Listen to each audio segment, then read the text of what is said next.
10 minutes, the good, the bad, the ugly.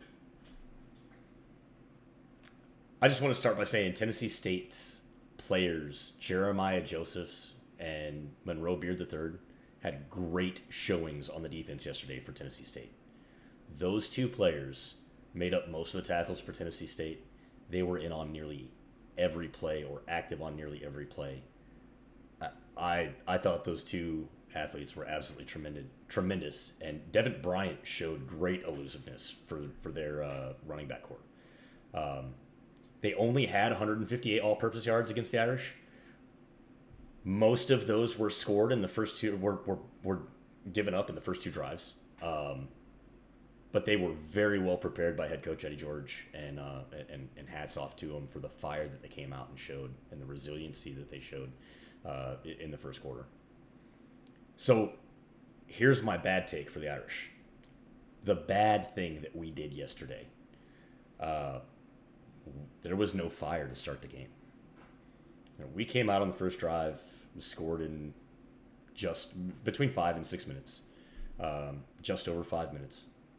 And the defense walked out on the field with absolutely no spark, no fire, no passion.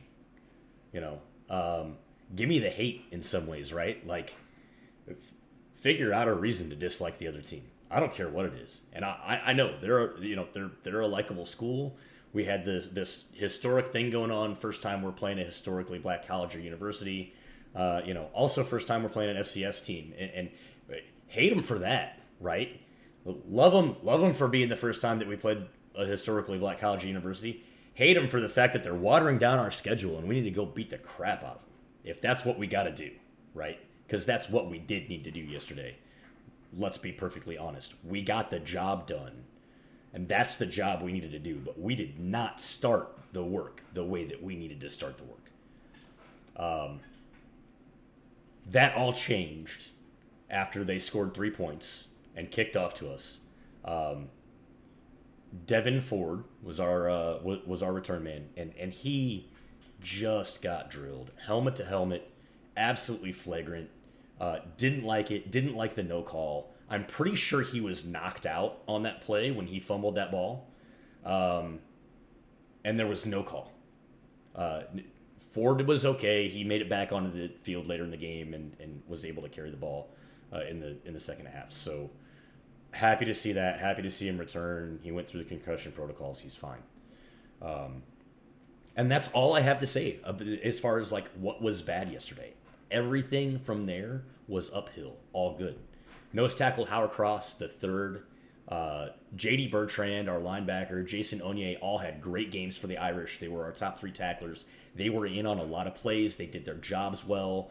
I at one point, Howard Cross shut a block and, got in on his guy for, it was a gain of 2. But I don't think there was anybody behind him. So he did his job really well. Jordan Botello recorded the only sack for the Irish yesterday against quarterbacks that were surprisingly elusive given last year's statistics. Last year, Tennessee State gave up 33 sacks and had negative 400 yards. This year, playing against the Irish, and I'm going to guess playing for the rest of the year, they showed a tremendous amount of talent and ability to be elusive, and some smart throwaways, just to keep from taking a sack. So loved to see that from them, but also loved to see the pressure that we were getting in there on the quarterback. We just need to finish those off. Coach Freeman, he had his foot on the gas, and he never took his foot off the gas.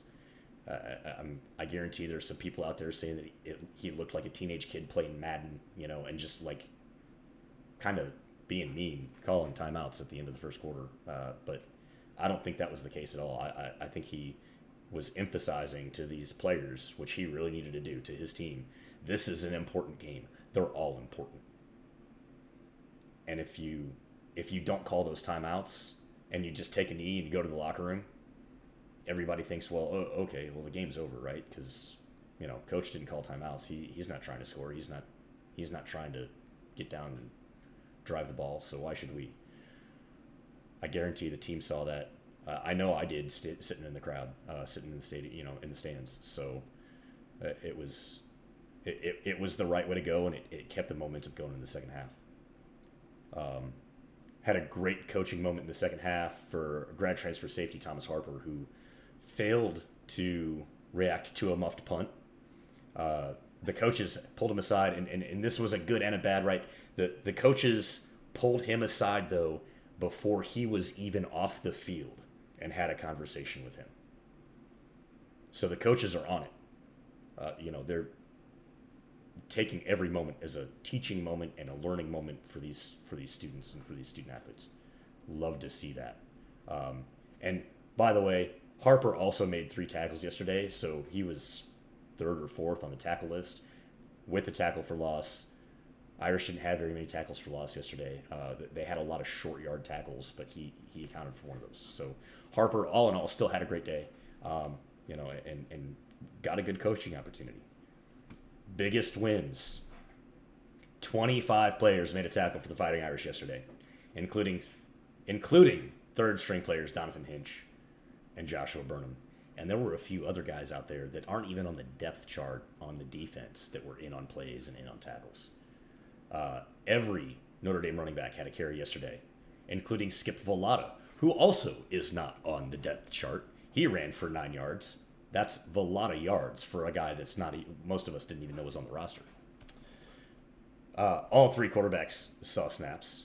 Steve Angeli was in for most of the second half. Ian Minchie got 2 drives in the fourth quarter. I can't remember the last time we had a third string quarterback come in. It may have been the 1997 game against Pitt where we scored 40. I'd like to know. So if you know, please let me know. Shoot me a tweet, something like that. I'd love to know more about that. And one of the great things that we had go on yesterday, both Sam Hartman and Steve Angeli had a better quarterback rating finishing the game yesterday than Caleb Williams did. Love to see that. Defense is seeing the ball in the air. They're playing really well, folks. 2 interceptions, 1 return for a touchdown, many other obvious plays that were on the ball. Like they're playing a little bit of man zone combined, right? They're playing cover 1, cover 2 kind of backfields, right? And I love to see the reaction on the ball for players who are in man coverage. They know where the ball is. They're locating. That's going to be crucial as we go into the later part of the season and we go play Ohio State, Southern Cal. It will probably even be crucial next week as we play North Carolina State. They'll put the ball in the air a little bit more. We're going to see a little bit more passing. And this is not going to be a scrimmage game at home at NC State next week. So don't think that. The defense did a really good job of locating the ball, though, and playing the ball, not playing the receiver. And that's going to lead to a lot of knockdowns and a lot of interceptions. We need that. Jadarian Price showed his ability to be absolutely elusive yesterday and miss people in the field. I would love to see him on the punt return. I don't know why he's not, or on the kick return. He showed tremendous ability in open field to make people miss. And it could just be that Devin Ford is, because he's a graduate transfer, that's kind of the spot that we found for him. But if they're going to make a change, that's the change I'd like to see is Jadarian Price or Gabriel Payne out there as potential return people, or potential return men. I think the thing that everybody's talking about, Sam Hartman, the 38-second drive to close out the first half. I don't know when the last time we did something like that and made it look so easy was. It always seems to be a stressful thing at the end of the game, right? We had a very relaxing breath of fresh air there, being able to do it, pull off a 30-plus second drive at the end of the first half as opposed to the end of the second half, and not closing out a game trying to come back and win, but just to go ahead and get our second string in there. And then finally, Audric Estime yesterday. I want to talk about him. He had another 100-yard game, 100 all-purpose yard game.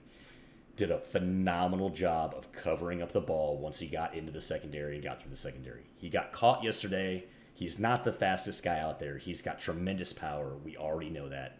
And honestly, he just played his heart out yesterday and played really well when we needed So that's it. That's the Irish 10-10.